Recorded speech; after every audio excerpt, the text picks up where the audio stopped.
Class 6 students, social. This is your social book. Now I am going to explain you lesson number 2 of history part.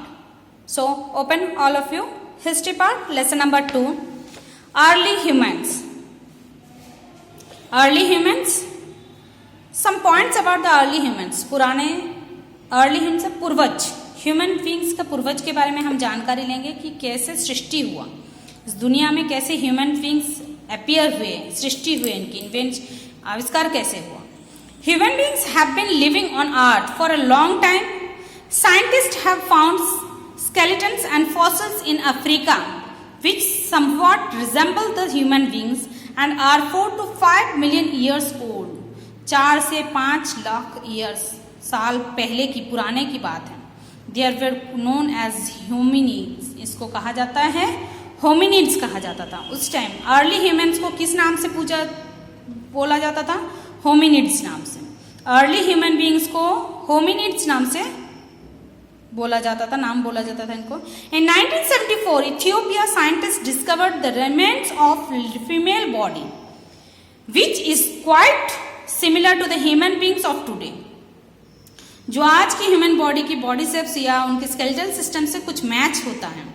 They gave her a name, Lucy, and the human body की structure को name क्या दिया गया? Lucy. Scientists have estimated that the remains are 3.18 million years old, and this being the oldest human remains. और सबसे oldest पुराना माना जाता है क्योंकि ये 3.18 मिलियन ईयर्स ओल्ड हैं ये ह्यूमन बींग्स का, जो फीमेल लूसी नाम का जो ह्यूमन बॉडी का मिला उनको. And discovered till date, and it is considered that human beings took nearly 2 million years to change their form, earlier ape-like structure.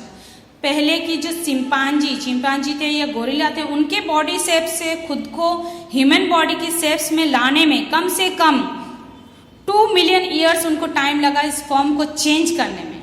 क्योंकि हम अगर है फॉर एग्जांपल हम अगर देखते छोटे बच्चों को, हम जब घर पे खिलाते, कंधे पीठ पे बिठाते हैं, हम बोलते चलो घोड़ा चढ़ते हैं, घोड़ी चढ़ाते हैं, तो इतना हम हाथ पैर में चलते, घुटने और हाथों में.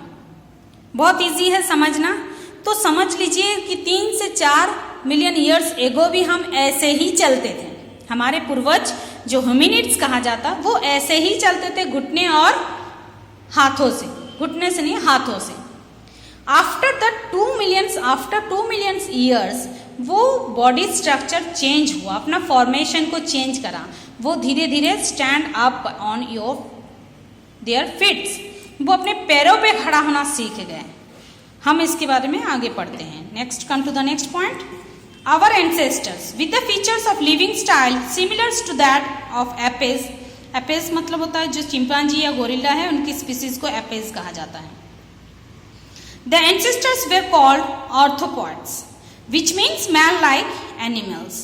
Man went through a long evolutionary period. इंसानों की बहुत बड़ा बदलाव की पीरियड से परिक्रमा से वो निकले. As a result of this evolution, modern man appeared on the earth as recently 40,000 years ago. कम से कम 40,000 पहले जो इंसान की शुरुआत हुई वो हमें 2 मिलियन ईयर्स की फॉर्मेशन चेंज होने के बाद मिला. As an apeman, he ate whatever he could find. एपेमैन की तरफ के, अगर चिंपांजी या गोरिल्ला की स्पीसीज में एपेमैन की तरफ से हम सोचे तो वो कुछ भी खाता था जो उसके आसपास था, जैसे like wild fruits, roots, small insects and worms. He slept on trees and caves. गुफाओं में और पेड़ों में सोते थे. And he was always in danger of being attacked by wild animals. Wild animal से जैसे अटैक्ट होने के डर से वो केव में, गुफाओं में और ट्रीज में सोते थे, लेकिन हमेशा उनका खतरा बना हुआ रहता था. In this initial stage man walked like apes. जानवरों के जैसे चलते थे. स्लोली ही learn to stand erect on his feet. धीरे धीरे वो अपने पैरों में खड़ा होना सीख गए. His hands were free and he could hold things and also pick throw things to protect himself. अब जैसे वो अपने पैरों में खड़े हुए, उनके हाथ फ्री हो गए. हाथ फ्री हो गए तो हाथ से वो कुछ पकड़ना सीख गए, कुछ थ्रो करना सीख गए, मतलब उनके हाथ अब फ्री हो गए थे. Okay, next part I will explain you next day. Thank you everybody.